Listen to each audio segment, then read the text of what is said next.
মুসলমানেরা মাত্র 200 থেকে 300 বছরের মধ্যে যত যত বড় বড় ঝড় মোকাবেলা করেছে, এত বড় ঝড় তারপরে এখন পর্যন্ত আর মোকাবেলা করেনি। এই ঝড়গুলো কি কি? 3টে ঝড়। এক, ক্রুসেডারদের ঝড়, যারা মসজিদে আকসা নিয়ে চলে গেছিল। 2, মঙ্গোলীয়দের ঝড়, যারা বাগদাদে লক্ষ লক্ষ মুসলমানকে জবাই করেছিল, মুসলমানদের খালিফাকে পর্যন্ত জবাই করেছিল, আব্বাসীয় খেলাফতের পতন ঘটিয়েছিল। কর্ডোভা, গ্রানাডা এবং স্পেনের পতন। সুকুত, আন্দালুস, আন্দালুসের পতন, স্পেন, কর্ডোভা, গ্রানাডার পতন। 3টে। এই 3টার মধ্যে এখন 2টা চলমান আছে। আপনারা শুধু মসজিদে আকসার কথা জানেন, কর্ডোভার জামে মসজিদের কথা জানেন না। আল্লাহ সুবহানাহু ওয়া তাআলা আমাদেরকে মসজিদে আকসায় যাওয়া থেকে বঞ্চিত রেখেছেন। ঠিক আমাদেরকে আল্লাহ সুবহানাহু ওয়া তাআলা, যদিও কর্ডোভার জামে মসজিদের আলাদা কোনো ফজিলত নাই, কিন্তু কর্ডোভার জামে মসজিদ যাদের টাকায় নির্মিত তারা আমাদের বাপদাদা। কথা কি আমার বুঝতে পারছেন? যেমন উমাইয়া খলিফারা মিশরের 7 বছরের রাজস্ব আয় মসজিদ আকসায় ব্যয় করেছিল, 7 বছরের রাজস্ব আয়। ঠিক তেমনি আন্দালুসের যারা খলিফা ছিল তারা বড় বড় বিজয়ের গনিমতের মাল জামে মসজিদ কর্ডোভায় ব্যয় করে দিয়েছে।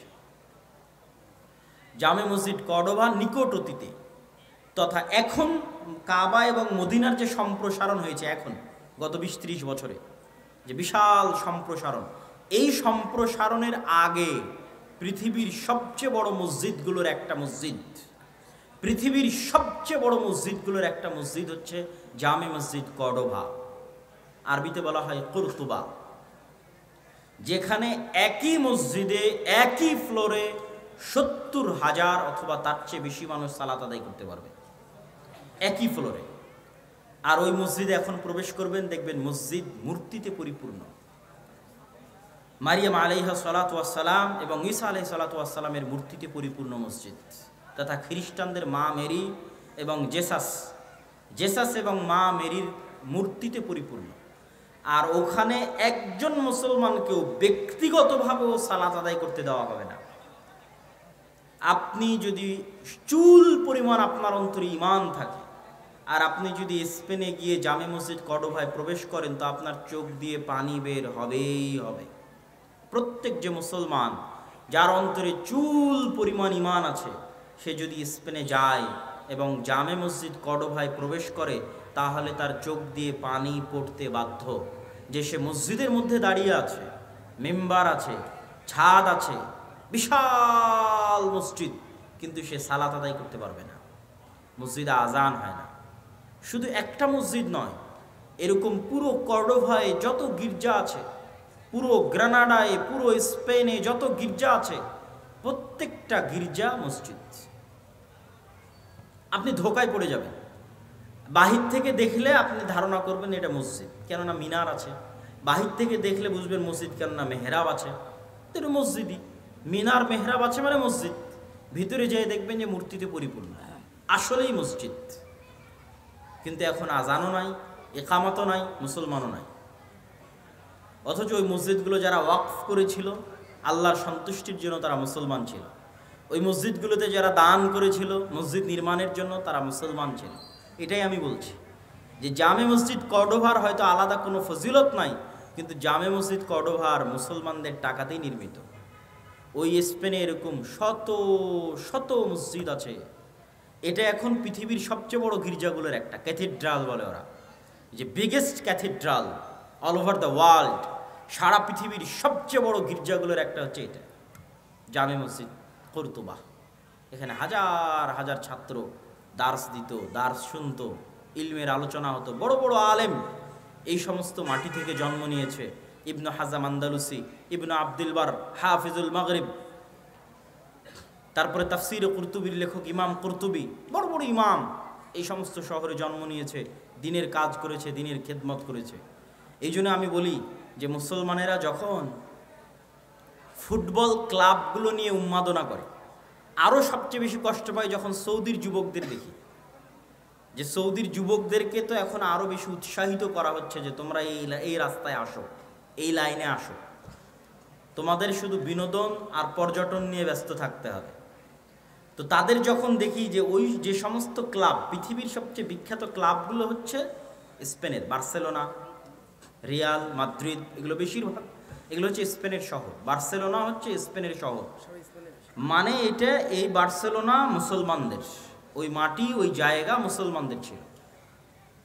তাহলে আপনি যখন ওইটা নিয়ে উন্মাদনায় ব্যস্ত, তখন যদি আপনাকে নিয়ে গিয়ে আমি জামে মসজিদ কুর্তুবার মধ্যে দাঁড় করাই, কর্ডোবার মধ্যে দাঁড় করাই, সৌদি আরবের এই সমস্ত যুবকদেরকে নিয়ে গিয়ে যদি জামে মসজিদ কর্ডোভায় দাঁড় করানো হয় আর বলা হয় না এখন উন্মাদনা করো তোমার বার্সেলোনা নিয়ে আর রিয়াল আর মাদ্রিদ নিয়ে, কেন আল্লাহ তোমাদের কাছ থেকে মসজিদ ছিনিয়ে নিয়েছে? কেন আল্লাহ তোমাদের কাছ থেকে মসজিদ আকসা ছিনিয়ে নিয়েছে? যে সারা পৃথিবীর কোনো মুসলমান আর মসজিদ আকসায় যেতে পারে না, সালাত আদায় করতে পারে না। তো মুসলমানের অন্তরে তো ব্যথা থাকা উচিত যে তিনটা পবিত্র মসজিদ, পবিত্র ভূমি, যেখানে সফর করার আদেশ দেওয়া হয়েছে, যেখানে পড়লে অতিরিক্ত সালাত আদায় করলে অতিরিক্ত নেকির ঘোষণা দেওয়া হয়েছে, এই তিনটা মসজিদের একটা মসজিদ হচ্ছে মসজিদ আকসা। তো ওই মসজিদ আকসায় তো তুমি যেতে পারো না, ওই মসজিদ আকসায় তো তুমি সালাত আদায় করতে পারো না। অথচ আগের যুগের প্রত্যেক মুসলমানেরা ইতিহাস পড়েন, প্রত্যেক যারা মুসলমান আমার বাংলাদেশ থেকে রওনা দিয়েছে, কোনো হাজি একসাথে তিনটা মসজিদ না দেখে ফিরে আসতো না। মানে এটা হচ্ছে হজ ট্রিপের অংশ, যে আপনি এখন হজ এবং ওমরায় যাচ্ছেন, মানে এই ট্রিপে তিনটা মসজিদ থাকবে, মসজিদ আকসা হে, মসজিদ নববী হে, হারাম হয়ে তারপর আপনি বাড়ি যাবেন। আগের যুগের মানুষ হজ করার জন্য সফর করবে আর মসজিদ আকসায় যাবে না, এটা কল্পনার বাইরে, এটা অসম্ভব।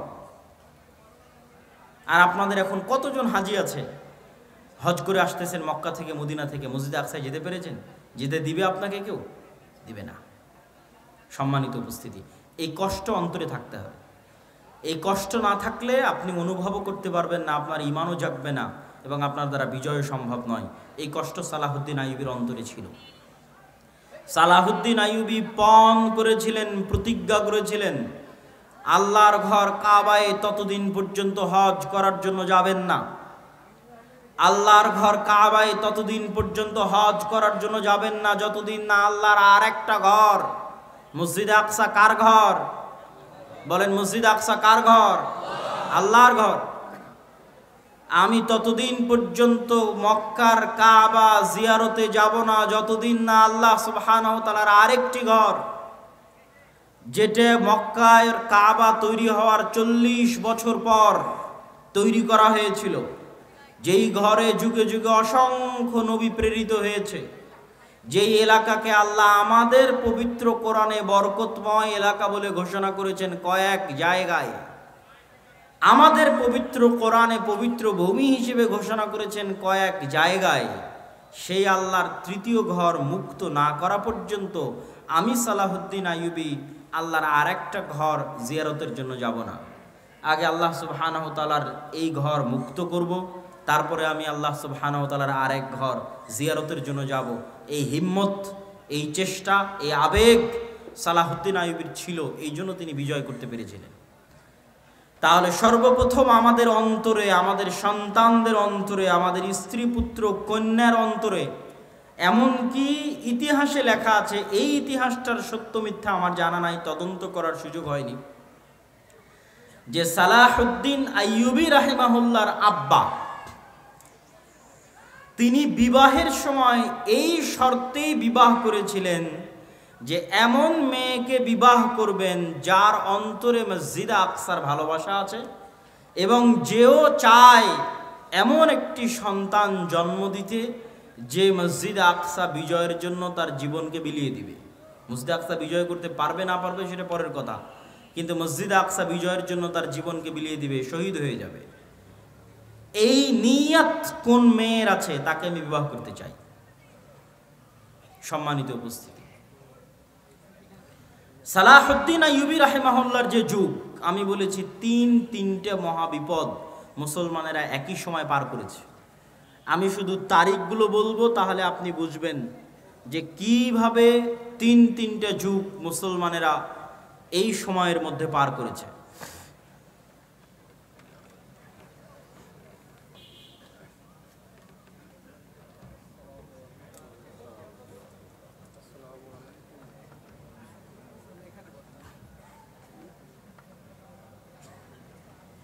আমরা যদি 1000 খ্রিস্টাব্দ অথবা 1100 খ্রিস্টাব্দকে শুরু ধরি আর 1400 খ্রিস্টাব্দকে বা 1400 খ্রিস্টাব্দের মাঝামাঝি পর্যন্ত শেষ ধরি, তাহলে এই 300 বছর 1100 থেকে 1400 এই 300 বছরে মুসলমানদের উপর পৃথিবীর সবচেয়ে বড় বড় কয়েকটা বিপদ গেছে। তার মধ্যে 1, মসজিদে আকসা হারিয়ে ফেলা। 2, মসজিদ আকসা কাদের হাতে মুসলমানেরা হারিয়ে ফেলেছিল? ক্রুসেডারদের হাতে। ক্রুসেডাররা এসেছিল কোথায় থেকে? ইউরোপ থেকে, ইতালি থেকে, ফ্রান্স থেকে, জার্মানি থেকে ক্রুসেডাররা এসেছিল। 2, বাগদাদের আব্বাসীয় খেলাফতের পতন কাদের হাতে হয়েছিল? মঙ্গোলীয়দের হাতে। মঙ্গোলীয়রা এসেছিল কোথায় থেকে? চায়নার পার্শ্ববর্তী দেশ মঙ্গোলীয় থেকে, যাদেরকে পৃথিবীর কোনো যুদ্ধে কেউ পরাজিত করতে পারেনি। স্রোতের মতো তারা এক এক শহর থেকে আর এক শহর বিজয় করতে করতে করতে করতে বাগদাদকে মাটির সাথে মিশিয়ে দিয়ে তারপরে তারা ক্ষান্ত হয়েছে। এবং ওই সময়ের আলেম ওলামারা লিখেছে যে এরা ইয়াজুজ মাজুজ। ওই সময়ের আলেম ওলামারা সন্দেহে পড়ে গেছিলেন যে ইয়াজুজ মাজুজ হয়তো এরাই। এইভাবে একের পর এক মুসলিম শহর এলাকা, কোথায় চায়না, এখান থেকে শুরু করলে Uzbekistan, Kyrgyzstan, Kazakhstan, Samarkand, বোখারা, Nishapur, Iran, Iraq, তারপরে ইন্ডিয়ার সাইডের কিছু অংশ, আফগানিস্তান, পাকিস্তান, এগুলো সব বিজয় করতে করতে ইরাকের রাজধানী, তৎকালীন আব্বাসীয় খেলাফতের রাজধানী বাগদাদ পর্যন্ত বিজয় করেছে।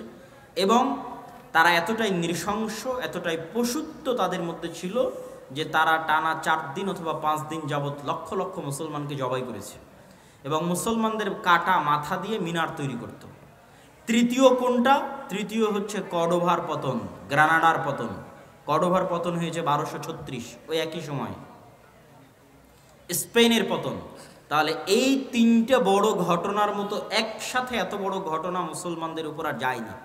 এই জন্য আমি বারবার বলি যে এখন মুসলমানেরা যে বিপদ, যে আপদ, যে কষ্টের মধ্যে আছে, এর চেয়ে বেশি কঠিন, বেশি ভয়ঙ্কর বিপদ আপদ জাতিগতভাবে মুসলমানদের উপর দিয়ে পার হয়ে গেছে।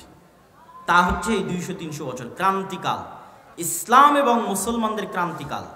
তো এখান থেকে কি মুসলমানেরা বের হতে পেরেছিল? জি, এখান থেকে মুসলমানেরা বের হতে পেরেছিল। আল্লাহ বের করার রাস্তা করে দিয়েছিলেন।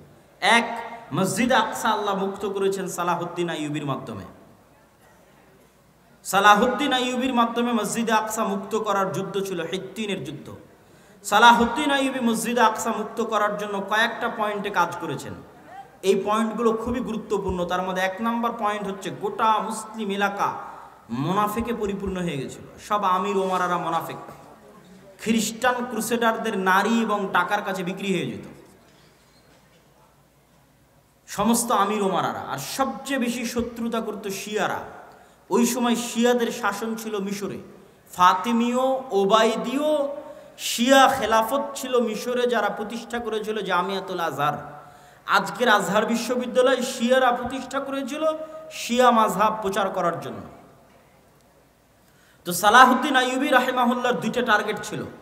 মিশর এবং সিরিয়াকে এক করতে হবে। মিশর এবং সিরিয়া একত্রিত না হওয়া পর্যন্ত মসজিদ আকসা আমি বিজয় করতে পারবো না। মজার বিষয় হলো ওমর রাদিয়াল্লাহু তাআলা আনহুর যুগেও যখন মসজিদ আকসা বিজয় হয়, তখনও মুসলমানেরা মিশর এবং সিরিয়া একত্রিত করেছিল। মিশর এবং সিরিয়ার বিজয় শেষ করে মসজিদ আকসার বিজয় সম্পন্ন করেছিল। কেননা ভৌগোলিকভাবে আজও মসজিদ আকসা বিজয় করা কঠিন যদি সিরিয়া এবং মিশর আপনার হাতে না থাকে। ফিলিস্তিন বিজয় করা কঠিন যদি সিরিয়া এবং মিশরের মাটি আপনার হাতে না থাকে। এর অনেক ভৌগোলিক বিশ্লেষণ আছে, আমি লম্বা আলোচনায় যাব না। তার মধ্যে সবচেয়ে বড় ভৌগোলিক বিশ্লেষণ হচ্ছে ভূমধ্য সাগর। ভূমধ্য সাগরের পানি আপনি কি দিয়ে কন্ট্রোল করবেন? ক্রুসেডাররা সব আসতো ওই পানি দিয়ে, ভূমধ্য সাগর দিয়ে। বেশিরভাগ স্থলপথেও আসতো না তা নয়, কিন্তু পানি দিয়ে আসতো। ওই ভূমধ্য সাগরের তীর কন্ট্রোলে নিতে হলে আপনাকে সিরিয়া পুরো কন্ট্রোলে নিতে হবে, মিশর পুরো কন্ট্রোলে নিতে হবে, তাহলে প্রবেশ পথ বন্ধ। অন্তত সমুদ্র দিয়ে আর কেউ আসতে পারবে না। এবার মাটি আপনার দখলে, এখন শুধু মসজিদে আকসা বাকি। তো এটা ছিল সালাহুদ্দিন আইয়ুবী রাহিমাহুল্লাহর 1 নম্বর কৌশল। 2, সালাহুদ্দিন আইয়ুবী রাহিমাহুল্লাহ আকীদাগত যুদ্ধ লড়েছিলেন, আকীদার যুদ্ধ। তিনি শিয়াদের বিরুদ্ধে যুদ্ধ করতে করতে ক্লান্ত হয়ে গেছে। যত বেশি মুসলমানদের বিরুদ্ধে সালাহুদ্দিন আইয়ুবী যুদ্ধ করেছিলেন, মুসলিম শাসক এবং মুনাফিকদের বিরুদ্ধে, তত যুদ্ধ উনি ক্রুসেডারদের সাথেও লড়েননি, তত যুদ্ধ উনি এই খ্রিস্টানদের সাথেও লড়েননি। ওনার দিনই পার হয়ে গেছে, সময় বয়সই পার হয়ে গেছে শুধু মুসলমানদের সাথে যুদ্ধ করতে করতে, মুসলিম আমির ওমারাদের মুনাফিকি দূর করতে করতে। তার একটা বড় কারণ ছিল শিয়া মাযহাব। এই শিয়া মাযহাব থেকে মিশরকে মুক্ত করার জন্য আরেকটা মাদ্রাসা প্রতিষ্ঠা হলো, মাদ্রাসা নিজামিয়া। নিজামুল মুলক তিনি এই মাদ্রাসা প্রতিষ্ঠা করলেন, তার নামে মাদ্রাসার নাম হলো মাদ্রাসা নিজামিয়া। যে মাদ্রাসা নিজামিয়াকে প্রতিষ্ঠা করা হয়েছিল জামিয়াতুল আজহারের মোকাবেলায় শিয়া মাযহাবকে উৎখাত করার জন্য আরব বিশ্ব থেকে।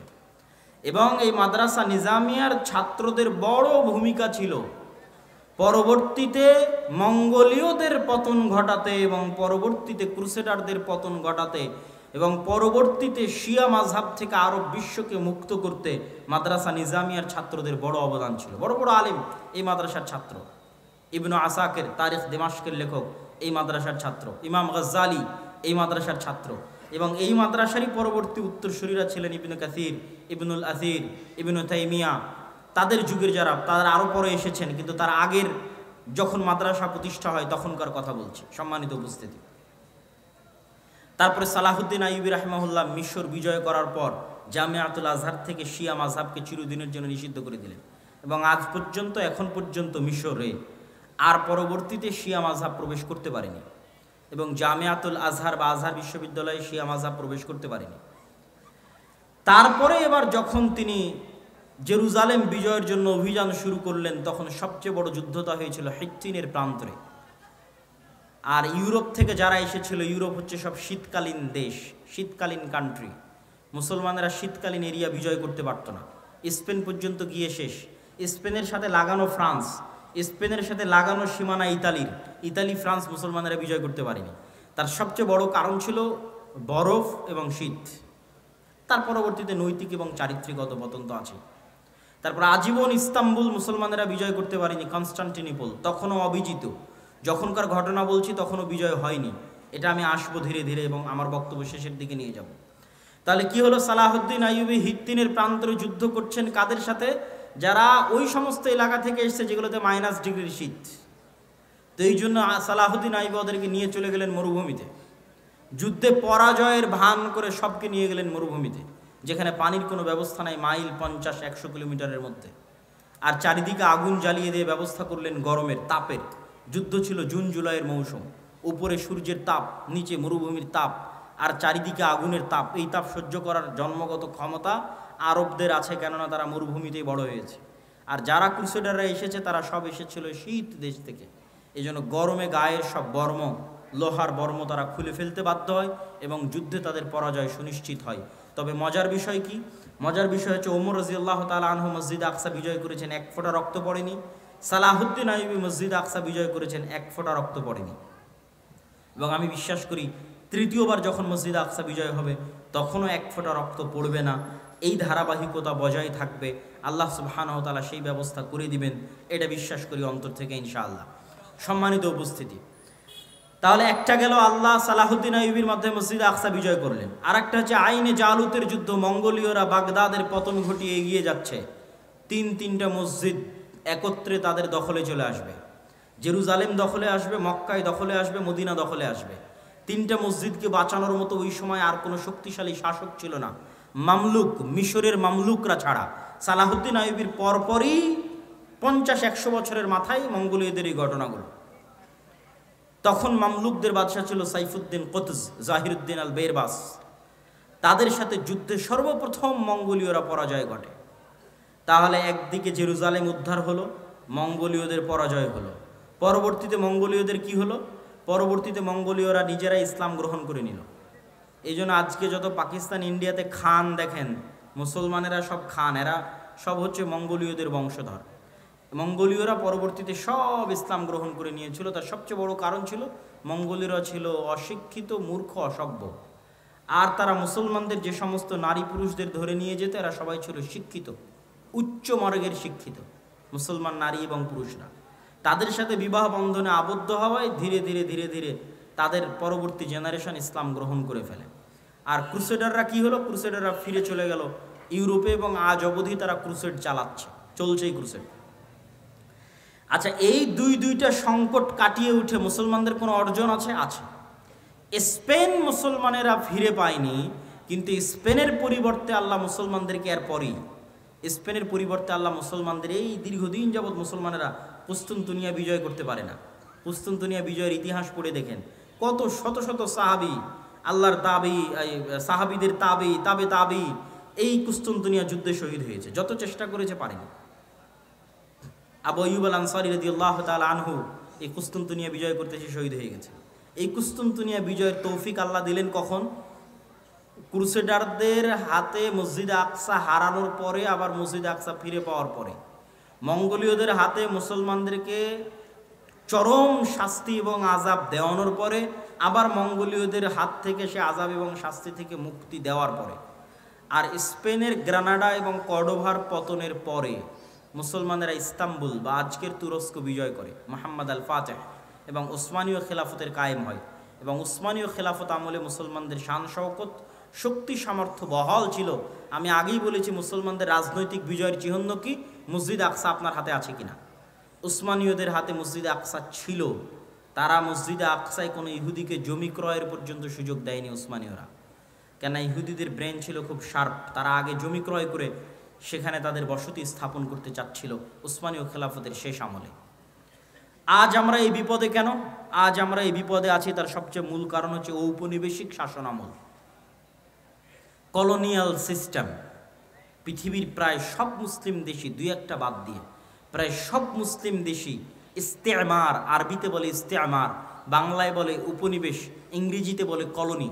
প্রায় সব মুসলিম দেশই ইউরোপের কোনো না কোনো দেশের কলোনি ছিল নিকট অতীতে। এটা হচ্ছে আমাদের উসমানীয় খেলাফতের পতনকাল থেকে নিয়ে আজ পর্যন্ত এই 150, 200, 300 বছরে, মানে আমরা যে জেনারেশন এখন অবস্থান করছি, এটার লাস্ট 200 বছর বা 250 বছর পৃথিবীর কোনো না কোনো মুসলিম দেশ, কোনো না কোনো ইউরোপিয়ান কান্ট্রির কলোনি ছিল। আমরাও 1947-এর আগ পর্যন্ত ব্রিটিশের কলোনি ছিলাম। তো 1947 তো ভাই এই কয়দিন আগের কথা। অনেকের দাদাও এখনও জীবিত আছে যারা 47 দেখেছে, এখনও জীবিত আছে। তো 47 তো কালকের কথা। তো 47-এর আগ পর্যন্ত আমরা ব্রিটিশদের গোলাম ছিলাম। এরকম সারা পৃথিবীর প্রায় সব মুসলিম দেশ কোনো না কোনো ইউরোপিয়ান কান্ট্রির গোলাম ছিল। এবং এর উপর আমার লম্বা বিস্তারিত আলোচনা আমি গতকাল করেছি। এই গোলামির নিজাম থেকে ওই ব্রিটিশরা যেমন পুরো ভারতকে 3 ভাগে ভাগ করে দিল, বাংলাদেশ, পাকিস্তান এবং ইন্ডিয়া, ঠিক ওই ব্রিটিশরা যখন তাদের আরবে কলোনি ছিল তখন তারা আরবকে এমনভাবে ভেঙে চূর্ণ বিচূর্ণ করে দিল। কাতার নামে পৃথিবীতে কোনো দেশই ছিল না, আরব আমিরাত নামে পৃথিবীতে কোনো দেশই ছিল না, জর্ডান নামে পৃথিবীতে কোনো দেশই ছিল না, ইসরায়েল নামে পৃথিবীতে কোনো দেশই ছিল না, লেবানন নামে পৃথিবীতে কোনো দেশই ছিল না। ঠিক তেমনি বাংলাদেশ বা পাকিস্তান নামে পৃথিবীতে কোনো দেশ ছিল না।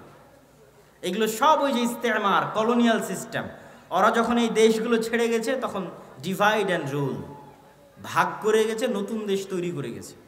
তো ওই শাম সিরিয়াকে জর্ডানে ভাগ করেছে, লেবাননে ভাগ করেছে, একটু দিয়েছে জর্ডান, একটু দিয়েছে লেবানন, একটু দিয়েছে কাতার, একটু দিয়েছে আরব আমিরাত, একটু দিয়েছে বাহরাইন, একটু একটু করে দিয়ে ওর মধ্যে থেকে ইসরায়েল বের করেছে।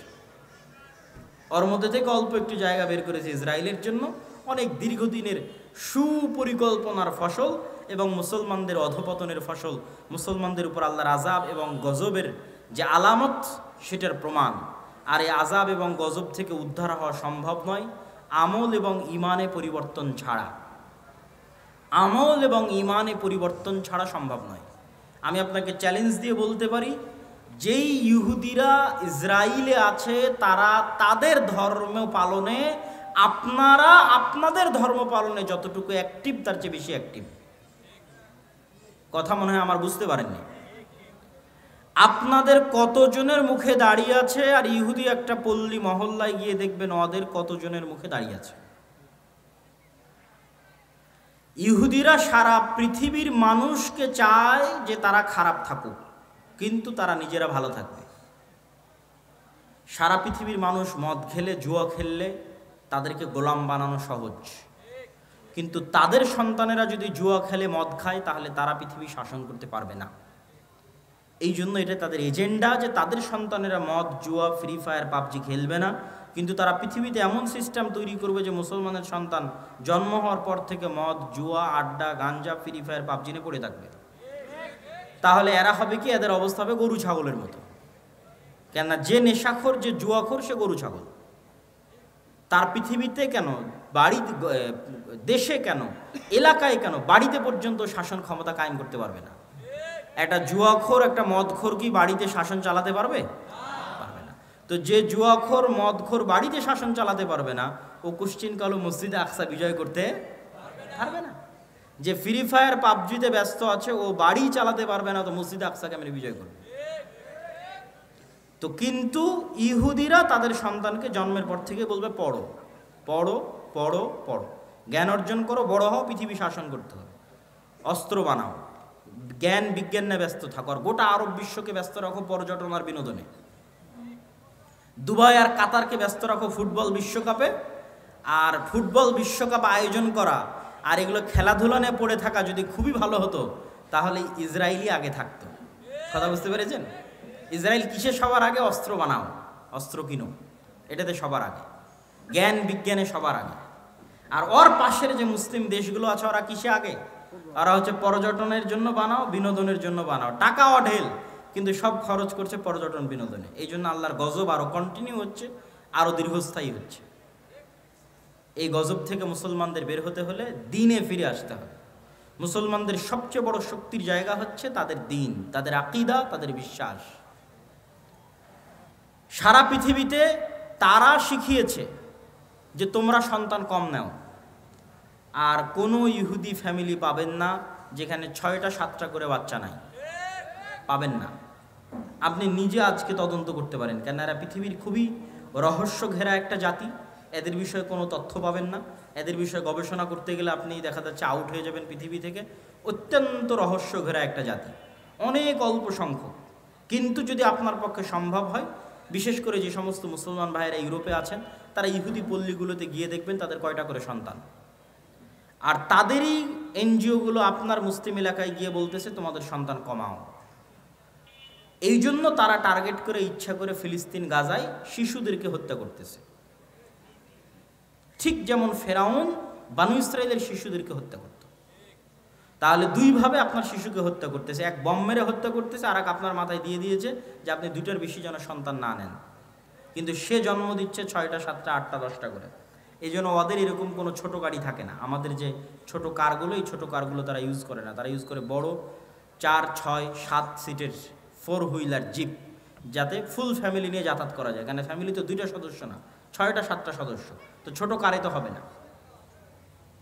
তারা সারা পৃথিবীতে সুদি বিজনেস তৈরি করে রেখেছে, কিন্তু তারা নিজেরা পরস্পরের সাথে সুদি লেনদেন করে না। মানে এক ইহুদি আর এক ইহুদির সাথে সুদি লেনদেন করবে না, কিন্তু ওই ইহুদি আবার পৃথিবীর সবচেয়ে বড় সুদি কোম্পানির মালিক। তার মানে সারা দুনিয়ার মানুষের টাকা সুদের নামে কবজা করে নাও, কিন্তু তুমি যখন আর এক ইহুদিকে ধার দিবা তখন করজে হাসানা দিবা, সুদ নয়। যেগুলো বলতেছি এগুলো দেখা বলতেছি, আপনারাও চাইলে পরীক্ষা করতে পারেন। এই রকম বড় বড় দাড়ি থাকবে তাদের, 80 থেকে 90%। 3 ওয়াক্ত সালাত আদায় করবে, তাদের মসজিদের নাম সিনাগগ। 3 ওয়াক্ত সালাতের জন্য মসজিদে যাবে, এবং এরকম লম্বা দাড়ির সাথে যাবে।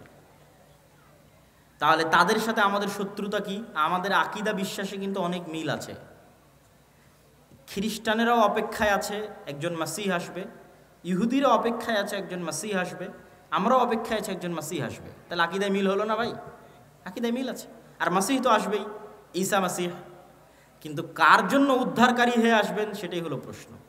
খ্রিস্টানদের জন্য উদ্ধারকারী হয়ে আসবেন, না মুসলমানদের জন্য উদ্ধারকারী হয়ে আসবেন, না ইহুদিদের জন্য উদ্ধারকারী হয়ে আসবেন? কোরআন এবং হাদিস বলছে মাসিহ আসবে 2টা, একটা মাসিহ আদ-দাজ্জাল আর একটা ঈসা মাসিহ। মাসিহ আদ-দাজ্জাল হবে ইহুদিদের উদ্ধারকারী, আর ঈসা আলাইহিস সালাতু ওয়াস সালাম হবেন মুসলমানদের উদ্ধারকারী। সম্মানিত উপস্থিতি, এরকম আকীদা বিশ্বাসে আরও মিল আছে। তারাও এক পৃথিবীতে এক আল্লাহর ইবাদত করে, মানে আল্লাহর একত্ববাদে বিশ্বাস করে সামান্যতম হলেও।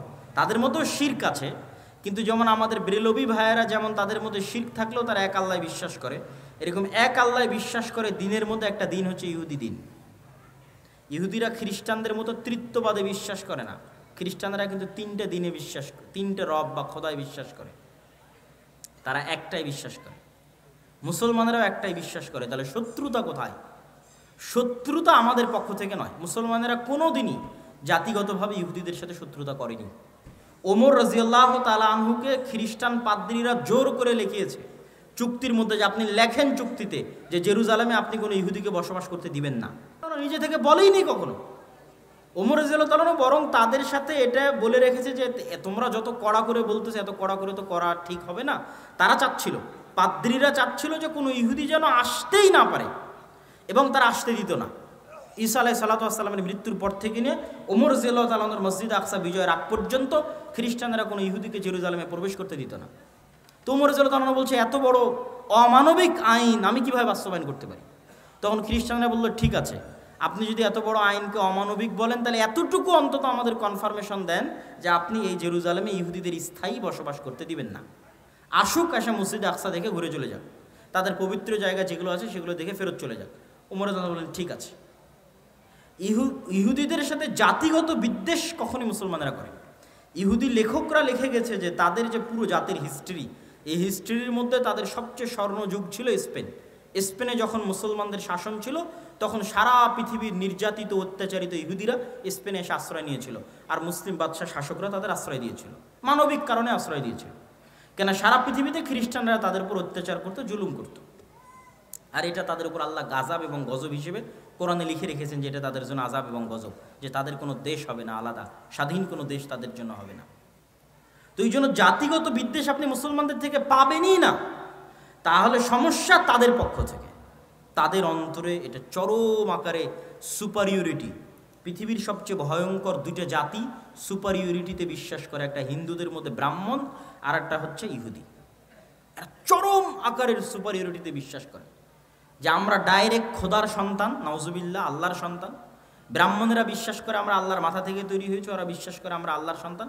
পৃথিবীতে আমরা বাদের যারা আছে সব আমাদের গোলাম, সবার বউ আমাদের জন্য হালাল, সবার ছেলে মেয়েকে জবাই করাও আমাদের জন্য হালাল, এতে আমাদের কোনো গুনাহ হবে না। কত রকমের এক্সট্রিম লেভেলের সুপারিয়রিটিতে তারা বিশ্বাস করে। এই সুপারিয়রিটির জায়গায় সবচেয়ে বড় আঘাত, সবচেয়ে বড় ধাক্কা দিয়েছে মুহাম্মদ সাল্লাল্লাহু আলাইহি ওয়াসাল্লাম। কি জন্য? তাদের এই সুপারিয়রিটির দাবির ভিত্তি হচ্ছে তারা ইব্রাহিমের সন্তান, ইসহাকের বংশধর, এটাই দাবির ভিত্তি। তো মুহাম্মদ সাল্লাল্লাহু আলাইহি ওয়াসাল্লাম এসে দাবি করলেন আমি ইব্রাহিমের আর এক সন্তান ইসমাইলের বংশধর। এই জায়গায় হলো বংশগত দিক থেকে সবচেয়ে বড় অ্যাটাক, যে আমরা যেই রক্তের হওয়ার কারণে ফাখর করি, অহংকার করি, গর্ব করি, আল্লাহ শেষ নবী আমাদের বাইরে ওই রক্তের মধ্যে ইব্রাহিমের আর এক সন্তান ইসমাইলের মধ্যে দিয়ে দিলেন, ইসমাইল আলাইহিস সালাতু ওয়াস সালামের মধ্যে। তাহলে তাদের সুপারিয়রিটিতে সবচেয়ে বড় আঘাত হানলেন কে? মুহাম্মদ সাল্লাল্লাহু আলাইহি ওয়াসাল্লাম, যে তোমাদের সুপারিয়রিটি এখন থেকে শেষ। তোমাদের বানু ইসরাইলের জন্য আল্লাহর যা রহমত বরকতের ঘোষণা ছিল সব টোটালি অফ। এখন রহমত এবং বরকত যা হবে সব উম্মতে মুহাম্মাদির জন্য। ইব্রাহিম আলাইহিস সালাতু ওয়াস সালামের সন্তান ইসমাইল, এবং আল্লাহ নবী দোয়া করলেন আল্লাহুম্মা সাল্লি আলা মুহাম্মাদ ওয়া আলা আলি মুহাম্মাদ কামা সাল্লাইতা আলা ইব্রাহিম ওয়া আলা আলি ইব্রাহিম। হে আল্লাহ, মুহাম্মদ সাল্লাল্লাহু আলাইহি ওয়াসাল্লাম এবং তার পরিবারের উপর ওই রকম রহমত বরকত নাজিল করুন যেমন ইব্রাহিমের পরিবারের উপর নাজিল করেছিলেন। আল্লাহুম্মা আমিন। আমরা দরুদে সেটা পড়ি সব সময়। তাহলে তাদের সুপারিয়রিটিতে সবচেয়ে বড় আঘাত দিলেন মুহাম্মদ সাল্লাল্লাহু আলাইহি ওয়াসাল্লাম। এই জন্য মুহাম্মদ সাল্লাল্লাহু আলাইহি ওয়াসাল্লামকে এইভাবে হত্যার চেষ্টা মক্কার কুরাইশরাও করেনি যেভাবে তারা করেছে, কেন এটা তাদের ইগোতে আঘাত করেছে। আজও তারা বানু ইসমাইলের সন্তানদেরকে হত্যা করতেছে এই একটা কারণেই, যে তাদের সুপারিয়রিটির জন্য সবচেয়ে বড় চ্যালেঞ্জ হচ্ছে ইসলাম এবং মুসলমানরা। কেন? তারা যে মিল্লাতে ইব্রাহিমের দাবি করে, ওই মিল্লাতে ইব্রাহিমের যোগ্য এবং সত্য দাবিদার, যোগ্য এবং সত্য উত্তরসূরি হচ্ছে মুহাম্মদ সাল্লাল্লাহু আলাইহি ওয়াসাল্লাম এবং তার অনুসারীরা। এবং তাদের ধর্মগ্রন্থে লেখা আছে যে ইব্রাহিম আলাইহিস সালাতু ওয়াস সালামের আর এক স্ত্রী হাজেরা এবং হাজেরার সন্তান ইসমাইলকে মক্কায় রেখে আসা হয়েছে। তাদের ধর্মগ্রন্থে লেখা আছে তোমাদের ভাইদের মধ্যে আল্লাহ শেষ নবী পাঠাবে। ওরা মনে করে আছে আমাদের ভাইদের মধ্যে মানে ইব্রাহিম আলাইহিস সালামের দুই সন্তানও তো পরস্পরে ভাই, ভাই না ভাই না? ইসহাক এবং ইসমাইল পরস্পরে ভাই না ভাই না? ভাই। তারা মনে করে আছে যে ইয়াকুব আলাইহিস সালামের 12 সন্তান, আমরা পরস্পরে ভাই, আমাদের মধ্যে থেকে আল্লাহ শেষ নবী পাঠাবেন, এই অপেক্ষায় তারা আছে। কিন্তু আল্লাহ সুবহানাহু ওয়া তাআলা তাদের ভাইদের মধ্যেই শেষ নবী পাঠিয়েছেন, সেটা তাদের আদি ভাই ইয়াকুবের পিতা ইসহাক আলাইহিসসালাতু ওয়াসসালামের রক্তের ভাই ইসমাইল আলাইহিসসালাতু ওয়াসসালামের বংশে আল্লাহ সুবহানাহু ওয়া তাআলা শেষ নবী পাঠিয়েছে। সম্মানিত উপস্থিতি, এই হিংসার কারণে, এই বিদ্বেষের কারণে তারা মুসলমান এবং ইসলামদেরকে সমূলে ধ্বংস করে দিতে চায়। কেন তারা জানে তাদের পতন যদি কারো হাতে হয়, মুসলমানদের হাতেই হবে। এটাই হলো সমস্যা। যেমন ফেরাউন জানতো তার পতন যদি কারো হাতে হয়, বানু ইসরাইলের হাতে হবে। তারাও জানে আমাদের পতন যদি কোনোদিন কারো হাতে হয়, তাহলে মুসলমানদের হাতে হবে। সম্মানিত উপস্থিতি, আমি আমার এই দীর্ঘ ঐতিহাসিক বিশ্লেষণ থেকে আপনাদের কাছে এতটুকুই আহ্বান জানাবো, দিনে ফিরে আসা ছাড়া। আপনি তাদের সাথে মোকাবেলা করবেন অথচ আপনার মধ্যে দিন নাই, তাহলে কি দিয়ে মোকাবেলা করবেন? সে তো দিনের কারণেই এটা জয় করতে এসেছে, দিনের কারণে এখানে শাসন প্রতিষ্ঠা করতে এসেছে, দিনের কারণে আপনাকে হত্যা করছে। আর আপনি দিন ছেড়ে দিয়ে তার উপর দিয়ে বিজয় লাভ করতে চাচ্ছেন, এটা ইম্পসিবল, অসম্ভব। একদল মানুষ যদি দিন পালন করে আল্লাহর উপর ভরসা করে বের হয়ে আসে, তাহলে তাদের হাতে আল্লাহ সুবহানাহু ওয়া তাআলা মসজিদে আকসা বিজয় দিবেন, এটা আল্লাহর ওয়াদা। আমরা এখন পারছি না কেন? আমরা এখন গজবের অবস্থায় আছি, আযাবের অবস্থায় আছি। আল্লাহ তাদেরকে দিয়ে আমাদের উপর শাস্তি দিচ্ছে। যেমন ফেরাউনকে দিয়ে তাদেরকে শাস্তি দিয়েছিল, তাদেরকে আযাব এবং গজবের মধ্যে আল্লাহ সুবহানাহু ওয়া তাআলা নিক্ষেপ করেছিলেন। ঠিক এই যুগের ফেরাউন হচ্ছে তারা। আমরা আযাব এবং গজবের মধ্যে আছি, এবং এখান থেকে উদ্ধার পেতে হলে ঈমান এবং আমল লাগবে, স্বাধীন চেতা বিশ্বাসী লাগবে। গোলামি বিশ্বাস চলবে না। আমি বলেছি আমাদের সবচেয়ে বড় সমস্যা গোলামির বিশ্বাস। মুসা আলাইহিস সালাম যদি বানু ইসরাইলের ঘর বাড়িতেই লুকিয়ে লুকিয়ে মানুষ হতেন, উনি জীবনে কোনোদিন ওই ফেরাউনের বংশের কিবতীকে এক থাপ্পড়ে হত্যা করতেন না। কেননা বানু ইসরাইলের সাথে পালিয়ে পালিয়ে মানুষ হতে হতে অন্তর ছোট হয়ে যেত। কথা আমার বুঝতে পারছেন? তো মুসা আলাইহিস সালামকে আল্লাহ মানুষ করলেন ফেরাউনের ঘরে। তো ফেরাউনের ঘরে উনি স্বাধীন চেতা হয়ে মানুষ হয়েছে, যে একটা মানুষের পূর্ণ অধিকার সুযোগ সুবিধা কি হওয়া উচিত। ওই অবস্থায় বড় হয়ে যখন দেখছে তার বংশের মানুষকে আর একজন মারছে, তখন দিয়েছে এক থাপ্পড়ে মরে গেছে। তো এক থাপ্পড় দেওয়ার জাজবা কোথায় থেকে আসলো? গোলামি মুক্ত অবস্থায় বড় হয়েছেন, এই জন্য আল্লাহ তাকে গোলামি মুক্ত অবস্থায় ফেরাউনের বাড়িতে, ফেরাউনের ঘরে বড় করেছে। আর আমরা জীবনযাপন করছি 200-250 বছর থেকে গোলামির অবস্থায়, এখনও গোলামির অবস্থায়। স্বাধীন চেতা মনোভাব আমাদের মধ্যে নাই। আমাদের চাল চরিত্র বিকৃত হয়ে গেছে, স্বভাব চরিত্র বিকৃত হয়ে গেছে। এই জন্য আমাদেরকে আমাদের দিনে ফিরে আসতে হবে, স্বাধীন চেতা মনোভাবী হতে হবে। মা এবং বোনদেরকে নিয়ত রাখতে হবে যে তারা পুত পবিত্র অবস্থায় সন্তান জন্ম দিবে আল্লাহ সুবহানাহু ওয়া তাআলার সন্তুষ্টির জন্য, আল্লাহর দিনের জন্য। কখনো বেহায়াইপনা দিয়ে পুরুষ জন্ম দেওয়া সম্ভব নয়। বেহায়াই বেলেল্লাপনা দিয়ে মুজাহিদ পুরুষ জন্ম দেওয়া সম্ভব নয়। বেহায়াইর মধ্যে মেয়েলি পুরুষ জন্ম নিতে পারে। কথা আমার বুঝতে পারছেন? যখন একটা সমাজে পরিপূর্ণরূপে বেহায়াই ছড়িয়ে পড়ে, তখন ওই সমাজের পুরুষরা কি হয়ে যায়? মেয়েলি পুরুষ হয়ে যায়। আমাদের সমাজে যদি বেহায়াপনা বেলেল্লাপনা বেশি ছড়িয়ে পড়ে, তাহলে আমাদের মধ্যে আর পুরুষের রক্তই নাই, সব মেয়েলি পুরুষ হয়ে গেছে। এদের দিয়ে কোনোদিন জেহাদও হবে না, এদের দিয়ে মসজিদে আকসাও বিজয় হবে না। তাহলে পুরুষ জন্ম দিতে হবে। পুরুষকে জন্ম দিতে পারবে পুত পবিত্র বেহায়াপনা বেলেল্লাপনা মুক্ত অবস্থায় যে থাকবে, সে পুরুষ সিংহ, বাঘ, বীর সিংহ সালাহুদ্দিন আইয়ুবী, তারেক বিন জিয়াদের মতো সন্তান জন্ম দিতে পারবে, স্বাধীন চেতা সন্তান জন্ম দিতে পারবে, মেয়েলি পুরুষ নয়। এই জন্য পর্দার গুরুত্ব আছে ইসলামে। সম্মানিত উপস্থিতি, বক্তব্য আলোচনা করতে গেলে আরও দীর্ঘায়িত হয়ে যাবে। আমরা আজকে যে উদ্দেশ্যে এখানে একত্রিত হয়েছি, সেটা হচ্ছে দাওয়া ইলাল্লাহর পক্ষ থেকে মসজিদ ভিত্তিক দিন শিক্ষা কার্যক্রম। আমরা 4টে জেলার 126টা মসজিদ সফর করেছি, আপনার এলাকাতেও এসেছি।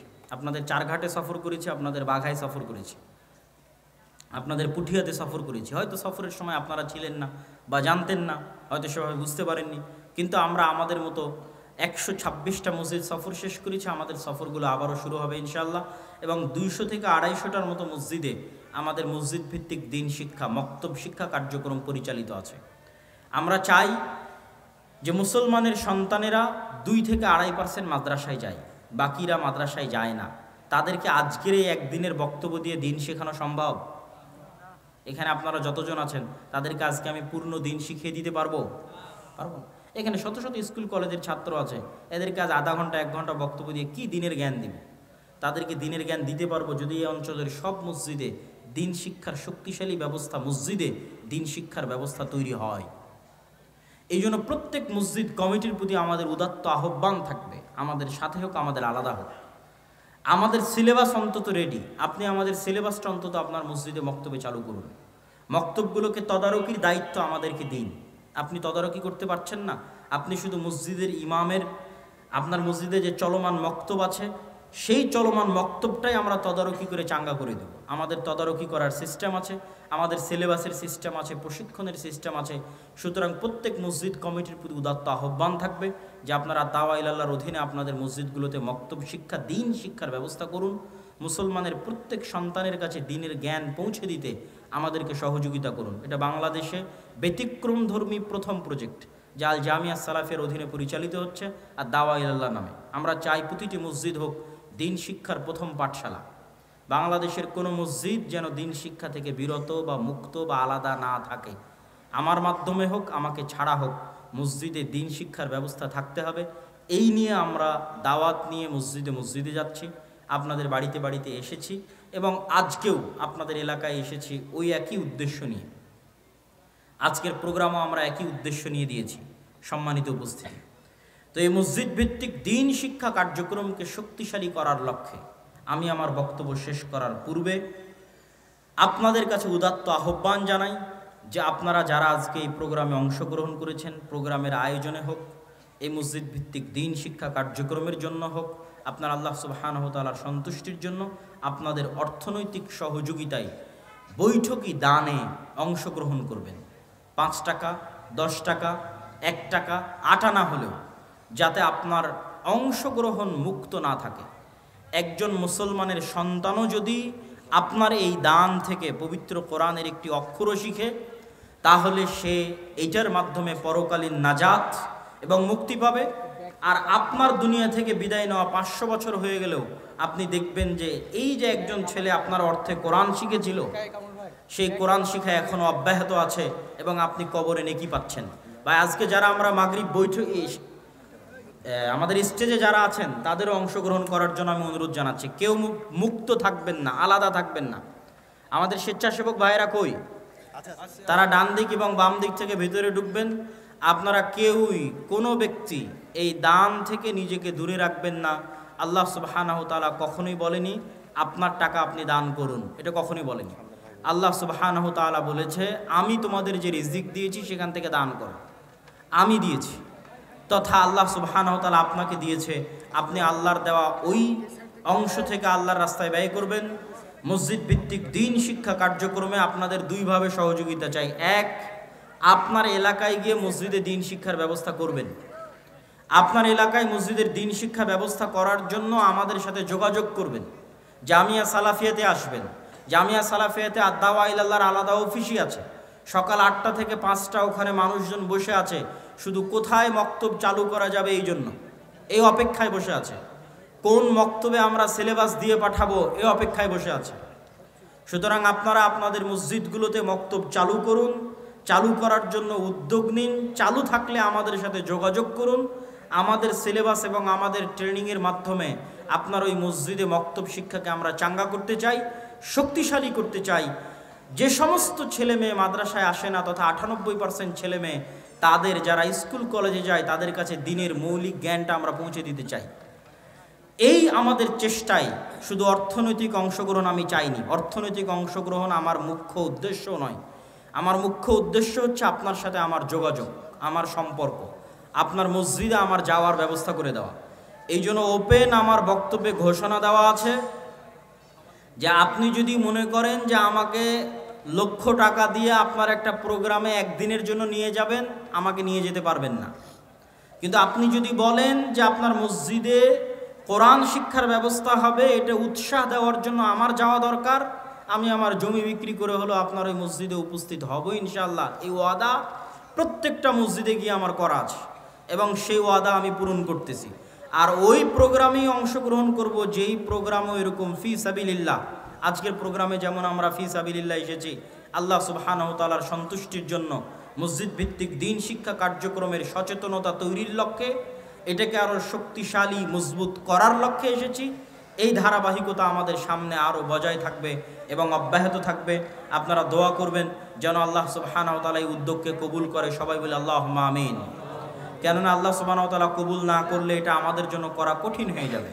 আমরা এটাতে সফল হতে পারবো না, কিন্তু আল্লাহ সুবহানাহু ওয়া তাআলা যদি কবুল করে তিনি আমাদের জন্য রাস্তা সহজ করে দিবে। অতএব আমরা আবারও দোয়া করি আল্লাহ সুবহানাহু ওয়া তাআলা আল জামিয়া সালাফিয়ার অধীনে পরিচালিত আর দাওয়া ইলাল্লাহর মাধ্যমে মসজিদ ভিত্তিক দিন শিক্ষার এই কার্যক্রমকে কবুল করুন, আল্লাহুম্মা আমিন।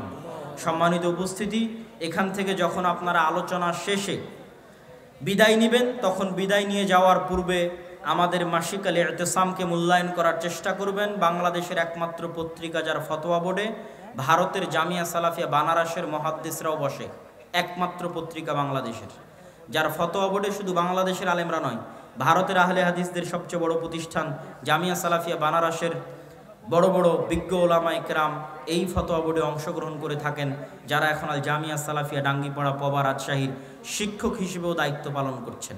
বাংলাদেশের একমাত্র শিক্ষা প্রতিষ্ঠান যেখানে এত বেশি পরিমাণে বিদেশি যোগ্য শিক্ষক দার্স প্রদান করে থাকেন, যারা আল জামিয়া সালাফিয়া বানারস ভারতের আহলে হাদিসদের সবচেয়ে বড় প্রতিষ্ঠান থেকে আগত। এটা বাংলাদেশের একমাত্র ব্যতিক্রম প্রতিষ্ঠান জামিয়া সালাফিয়া ডাঙ্গিপাড়া পবা রাজশাহী। এবং এখানে অচিরেই সৌদি থেকেও মদিনা ইসলামী বিশ্ববিদ্যালয়ের সাথে সম্পৃক্ত শিক্ষকগণ আসবেন। আমরা সেই আশায় সেই অপেক্ষায় দিন কাটাচ্ছি। ইতিমধ্যেই 3 জন মদিনা ইসলামী বিশ্ববিদ্যালয়ের সাবেক শিক্ষক 10 দিনব্যাপী জামিয়া সালাফিয়া ডাঙ্গিপাড়া পবা রাজশাহীতে দার্স দিয়ে গেছেন। এই ধারাবাহিকতা সামনে অব্যাহত থাকবে ইনশাআল্লাহ। পাশাপাশি আমাদের যে বইগুলো আছে এবং আপনাদের শ্রদ্ধেয় শেখ আব্দুর রাজ্জাক বিন ইউসুফ হাফিজাহুল্লাহর যে বইগুলো আছে সে বইগুলো মূল্যায়ন করার চেষ্টা করবেন। মিন্নাতুল বারি, আমরা হাদিস মানতে বাধ্য, আইনে রাসূল দোয়া অধ্যায়, উপদেশ, কে বড় ক্ষতিগ্রস্ত, কে বড় লাভবান, আদর্শ পরিবার। পাশাপাশি আমার আম্মার কিছু বই আছে যে বইগুলো